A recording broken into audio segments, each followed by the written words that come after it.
early on in my career and maybe back in college, we were always told to be one step ahead, to get out in front of an issue, to get out in front of whatever it was to be able to be successful. And that was one of the keys to success. And I think it still is.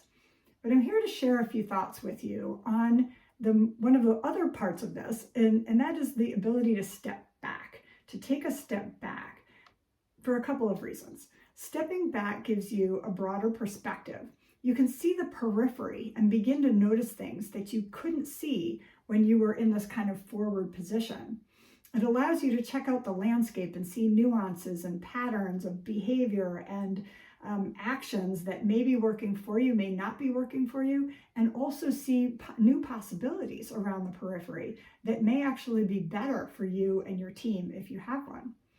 The other thing that stepping back does, it allows others to catch up. So if you're leading an initiative, it's so important to have everybody in step as they move forward. But what happens oftentimes, and this happened with one of my clients, I remember being in a meeting and she was leading this initiative and got all fired up, and they had been in a strategy session and took off and was ready to execute on everything. It was great, except that she had kind of left everybody behind and didn't know for about 2 weeks. So it took about 2 weeks for people to have the courage to kind of come back in there and say, what were we going to do? Oh, I'm not really sure. And there was some resistance. And if she had been able to have the presence of mind to kind of step back in that meeting and make sure everybody was on the same page, I think it would have been better. She would have saved that 2-week period. And then the other thing that stepping back can do is it can really help you in business development. So if you're in business development of any sort, you know how it is when you're prospecting. You can get pretty excited when you feel like you have a prospect and you want to get in there and showcase your best stuff and close the deal. And oftentimes that is not the best approach.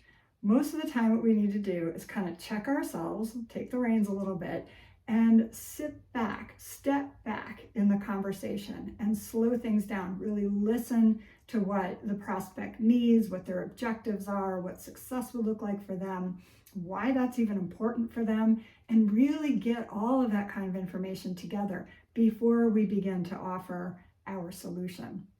It can take some patience. So that's one of the reasons why stepping back is, or those are some of the reasons why stepping back is such an important action. It's an intentional act. And I actually use it with the horses all the time as well, because they tend to get sometimes anticipatory. They want to go forward. They're excited about something, or maybe they're nervous. And this could be when I'm leading them or if I'm riding them. Excuse me. What can happen is if they're in that kind of forward mindset and they get ahead, we really need to take a step back. So we pause, we take a step back, we rebalance, we regroup, we breathe, and then we're able to share our journey together, aligned and in step together in balance. So those are a few thoughts. I'd love to hear your thoughts on if you've stepped back and when you use this step back, what does that look like for you? How do you use that in your world?